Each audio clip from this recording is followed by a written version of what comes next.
Patriot Homestead. Still not in southern Missouri. I haven't made my trip back, but I'm in Florida right now, following up on the next video on restoring 6x12, 6x13 trailer, enclosed trailer that I got. Anyways, so I'm going to show you what I'm going to be doing here, and we'll go from there.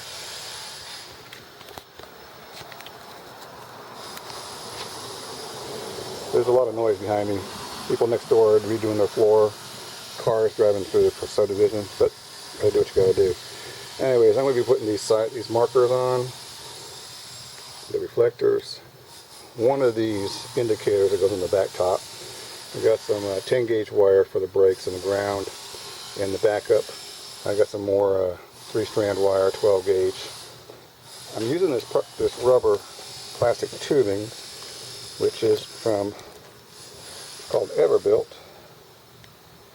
1/2 inch OD, 3/8 inch ID, and I'm using that as grommets. Works real good. It's a lot cheaper doing it this way than you are when you buy grommets separately. Anyways, so tape measure, wire strippers, wire crimpers, needle nose, side cutters,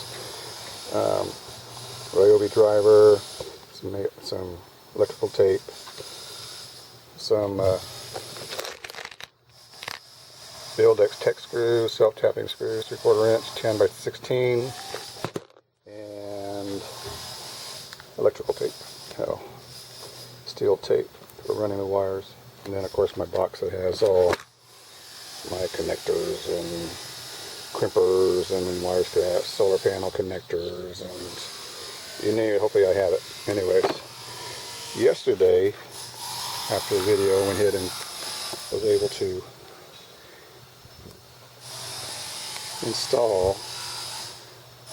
run some wire all the way up and over, and then down, and then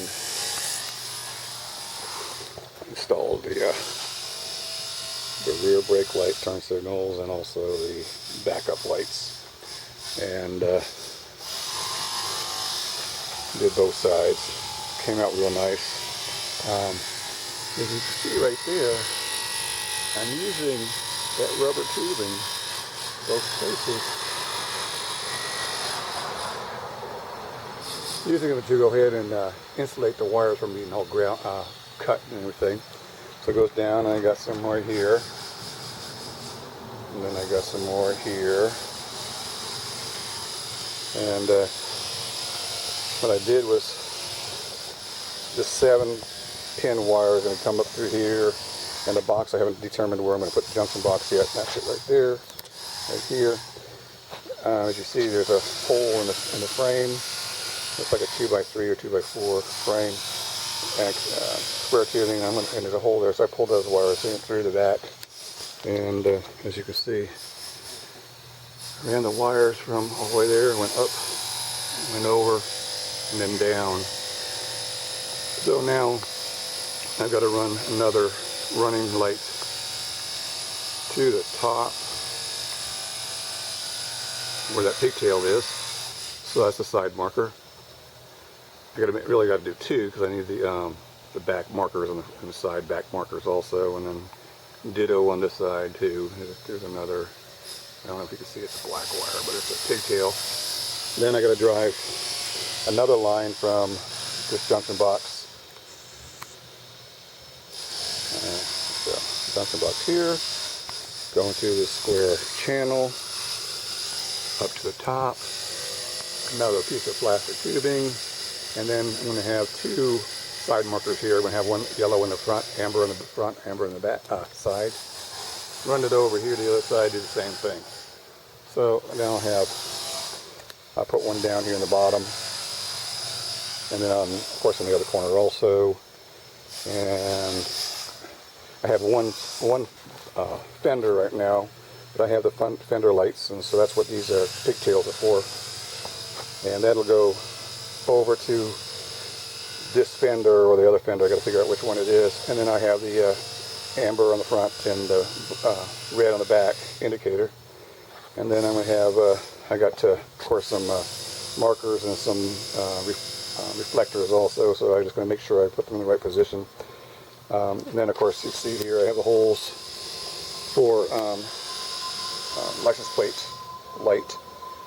So since the door is double door, it opens up in the middle out. I'm going to put the license plate light like it is, which is going to shine to the right, and then license plate's going to be horizontal there. So when it turns on, when the doors open up, of course the license plate slides across. When the door closes up, that light will shine up on the license plate. I don't want to put wires through the door because then you have to worry about hinging and all that kind of stuff. So, and then of course up here we're going to have a piece of metal, like aluminum that goes across the top, and in the middle I'm going to have the indicator light, three bars lights, and then one over here in the corner, and then another one here in the corner up here. So this is my project. I'm hoping to get the wires run at least today. As you can see, the top, like I mentioned before, I have not done the sanding yet on the top, roof bar, joist, rafters, whatever you call them. So I got to sand them down. I found out there's like 5 more screws I got to take out. They're a pain in the butt when they're rusted closed. So I got to take those out and then sand it and then paint it. And then on the floor joist, there's some couple places where the paint didn't do a real good job because I didn't have any more primer.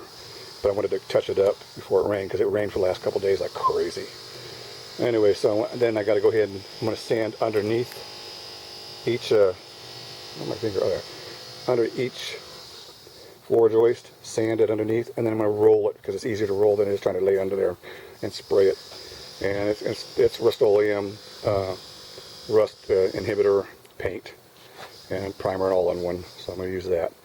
And then if Lowe's decides to call me, they'll tell me when my linoleum has been pulled out from the back, so they can cut me a 13-foot piece. So my idea is to take a 6-foot wide piece. Where am I at here?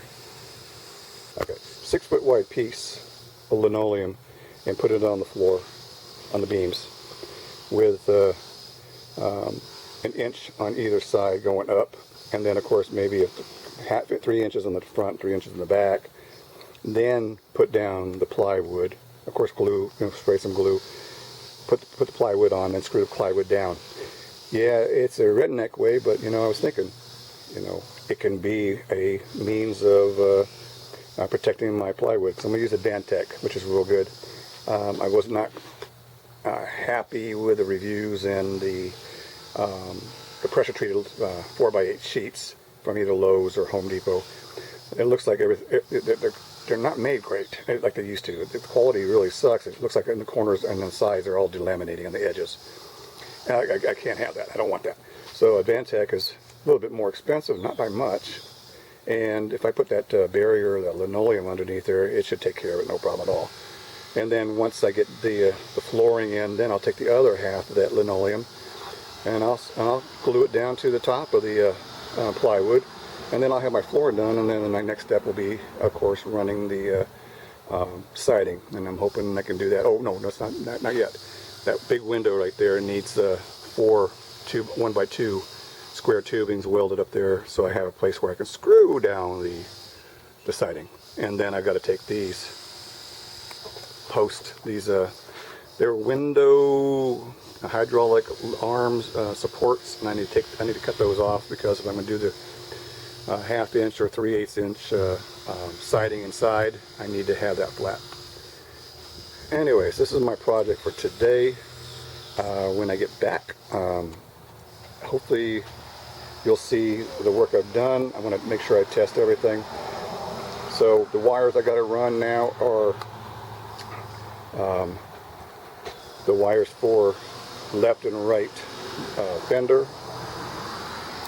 I got to run the wires for all the running lights that go in the front, and the side, front side, front side, front side, down the bottom, down there, and also down here on the back, on the sides. And then I got to run from that junction box that I'm going to be putting in right there, that junction box right there, all the way back here, so when I put in reverse lights, these reverse lights come on. So it's not going to be hard. It's going to just be time consuming. Make sure I get the box where I want it, and give me enough room to go ahead and plug it into the side of the truck, back of the truck, and the junction box there. and then connect them and make sure it all works, and then disconnect them because I got to then put the, like I said, the siding here, the 1x2 square tubing, and then start the siding. Anyways, this is Patrick, Patriot Homestead. Hope you're having a good day, and God bless. Talk to you later.